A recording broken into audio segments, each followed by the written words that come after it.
Mummy जी, ये जुबान चलाना तो मैंने आपसे ही सीखा है। सासू माँ, आपका घर है, आप खुद अपना घर संभालिए। अब मुझसे कोई उम्मीद मत कीजिएगा। मैं आपके घर का काम नहीं करूँगी। तान्या ने जवाब देकर सबकी बोलती बंद कर दी। किसी को भी उससे इस जवाब की बिल्कुल भी उम्मीद नहीं थी। उसका जवाब सुनकर करुणा जी तिलमिला गई। अच्छा, अब तुम्हारे मुंह में भी जुबान आ गई है? मेरे सामने इतना जुबान चलाने लगी है? हाँ मम्मी जी, ये जुबान चलाना तो मैंने आपसे ही सीखा है। आखिर बर्दाश्त करने की भी एक हद होती है। इतने समय से बर्दाश्त कर लिया है, वही काफी था। पर अब और नहीं। आखिर आप हर बात में मुझे अपने मकान का धौंस ही दिखाती रहती हैं। तान्या ने कहा।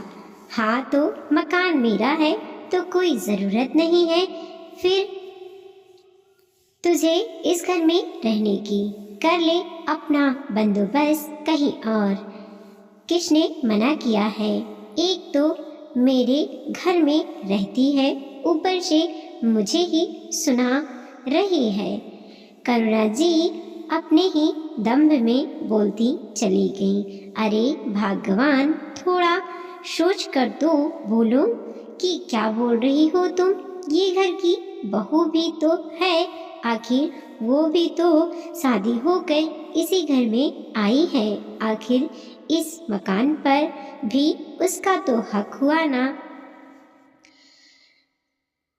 करुणा जी के पति सुमेश जी बोले। तुम बीच में मत बोलो जी, ये मकान मेरे नाम पर है तो मेरा ही हुआ ना। अब मेरी मर्जी, मैं इस घर में किसे रखूं किसे ना।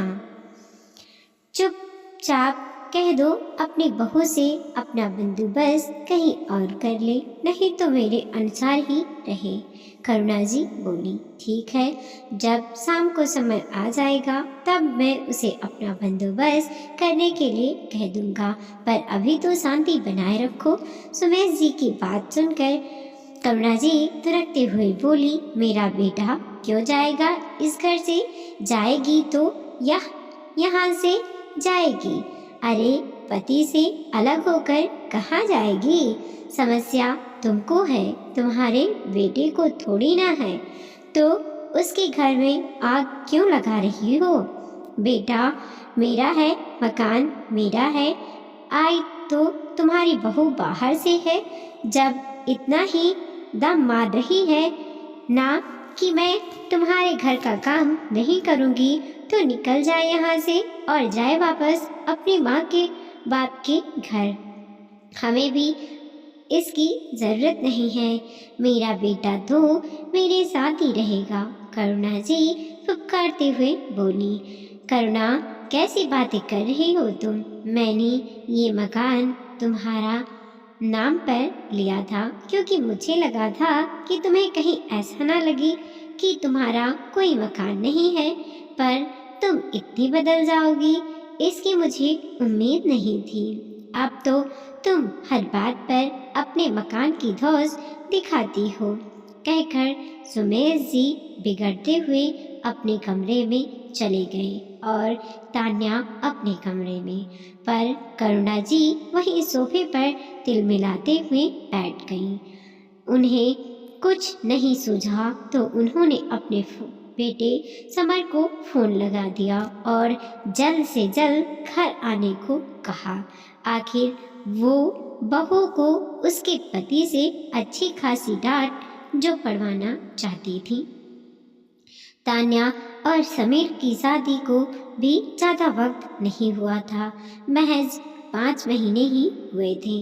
पर इन 5 महीनों में करुणा जी ने कोई कसर नहीं छोड़ी तान्या को परेशान करने में। तान्या बिल्कुल भी अपनी मर्जी से कोई काम नहीं कर सकती थी, क्योंकि करुणा जी को बड़ा घमंड था कि ये मकान उनके नाम पर है और वो अपने इस घमंड को तान्या पर हर बार जाहिर करती थी। घर के काम की सारी जिम्मेदारी तान्या पर थी, पर सब कुछ करुणा जी के अनुसार। अपने मर्जी चलाने की उसे इजाज़त नहीं थी। अगर वो अपनी मर्जी से कुछ बदलाव करती तो करुणा जी फटाफट से कह देती, बहू ये मेरा मकान है, यहाँ मेरे हिसाब से काम होगा। कई बार तो तान्या के हाथ काम करते करते ही रुक जाते थे, पर वो ज़्यादा कुछ बोलती नहीं क्योंकि समर ने मना कर रखा था और वो शुरू से ही मित्रभाषी रही है, तो वो बेवजह की लड़ाई झगड़ों पर विश्वास नहीं करती थी। पर आज तो हद ही हो गई। तान्या बाहर बरामदे में सफाई कर रही थी। उसी समय एक बुजुर्ग महिला भीख मांगती हुई वहां आई। उसने ज़्यादा कुछ नहीं, तान्या से सिर्फ एक कटोरी आटे की मांग की थी। उस समय करुणा जी पड़ोस में गई हुई थी। पहले तो तान्या को लगा कि कहीं करुणा जी इस बात पर नाराज ना हो जाएं, पर उस महिला की उम्र को देखते हुए तान्या को भी तरस आ गया। एक कटोरी आटे की ही तो बात थी, यह सोचकर वो अंदर रसोई में गई और एक कटोरी आटा ले आई। जब वो आटा दे रही थी तो करुणा जी ने पड़ोस से निकलते हुए देख लिया और घर आकर हंगामा कर दिया। किससे पूछकर तुमने उस भिखारन को आटा दिया था? इतना ही दान धर्म करने का शौक है तो अपने माता पिता के घर पर करती। मेरा घर लुटाने के लिए नहीं है जो यहाँ से उठा उठा कर सामान दूसरों को दे रही हो। उनकी बात सुनकर तान्या हैरान रह गई। हमेशा चुप रहने वाली तान्या के मुंह से भी निकल गया, मम्मी जी ये घर मेरा भी तो है, क्या मैं अपनी मर्जी से किसी को एक कटोरी आटा भी नहीं दे सकती? उसकी बात सुनकर तो करुणा जी और ज़्यादा तिलमिला गई और उसे लताड़ते हुए बोली, नहीं, तुम्हारा इस घर की किसी भी चीज़ पर कोई हक नहीं है। ये घर मेरा है, तुम्हारा नहीं। मेरी इजाज़त के बिना तो तुम इस घर का एक पत्ता भी इधर से उधर नहीं कर सकती और खबरदार मुझे आइंदा से जवाब दिया तो जाकर अपना काम कर।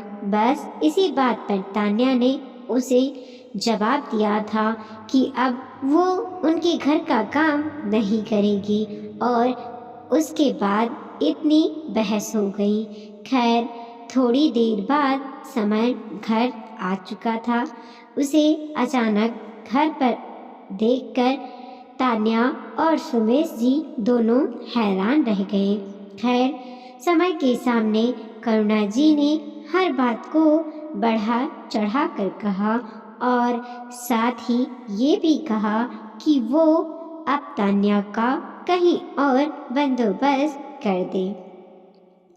अब वो उसे इस घर में नहीं देखना चाहती, चाहे तो वो उसके माँ बाप के घर उसे छोड़ आए। समर ने समझाना चाहा तो वो कुछ सुनना ही नहीं चाहती थी। आखिर समर ने सुमेश जी की तरफ देखा। तब सुमेश जी ने कहा, बेटा समर, तुम एक काम करो, तुम्हारे साथ साथ मेरे लिए भी कहीं और बंदोबस्त कर लो। मैं भी तुम लोगों के साथ ही चलता हूँ। मैंने आपसे कहा था ना कि जाएगी तो सिर्फ बहू ही, फिर आप वापस वही तमाशा करने लग गए। आप दोनों कहीं नहीं जा रहे हो। करुणा जी ने कहा तो सुमेश जी बीच में ही बोले, तो फिर समर तुम एक काम करो, तुम लोन उठा लो और फिर बहू के नाम से कहीं कोई ज़मीन ले लो और वहीं शिफ्ट हो जाओ। कल की आई हुई बहू के लिए आप मेरे बेटे की कमाई बर्बाद करेंगे, उसका क्या हमने ठेका ले रखा है? ऐसा क्या जादू कर दिया है बहू ने जो उसके लिए मुझसे अकेले करके जाने को तैयार हो रहे हो? करुणा जी ने कहा, क्यों, तुम भी तो उस समय कल की ही आई हुई थी, तब भी तो मैंने अपनी कमाई से तुम्हारे नाम से मकान लिया, तब मेरी माँ ने तो नहीं रोका था। जब तुम्हारे लिए तुम्हारे पति ने मकान लिया तब परेशानी नहीं हुई, तो बहू के लिए मकान बेटा ले, उससे क्या समस्या है? तब कमाई तो मेरी थी, पर फिर भी मैंने मकान तुम्हारे नाम से लिया, पर मैंने तो उसका कभी दाम नहीं मारा।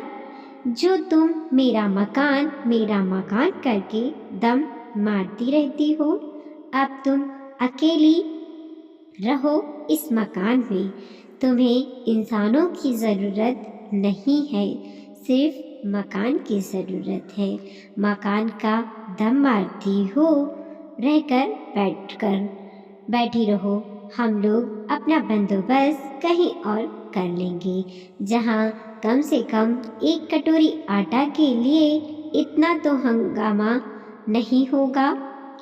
आखिर सुमेश जी की बात सुनकर करुणा जी चुप हो गईं और उन्होंने अपनी गलती के लिए माफ़ी मांग ली, लेकिन सिर्फ सुमेश जी से। बेटे बहू से भला माफ़ी कैसे मांग सकती थी? इज्जत कम नहीं हो जाती? खैर, तिलमिलाती हुई तो वो आज भी हैं, लेकिन हाँ, मकान का दम नहीं मार पाती और ना ही उतना तमाशा कर पाती जितना उस दिन किया था। वीडियो को लाइक कीजिए, कमेंट कीजिए और अपने दोस्तों के साथ ज़रूर शेयर कीजिए। चैनल पर नए हैं प्लीज़ सब्सक्राइब कीजिए।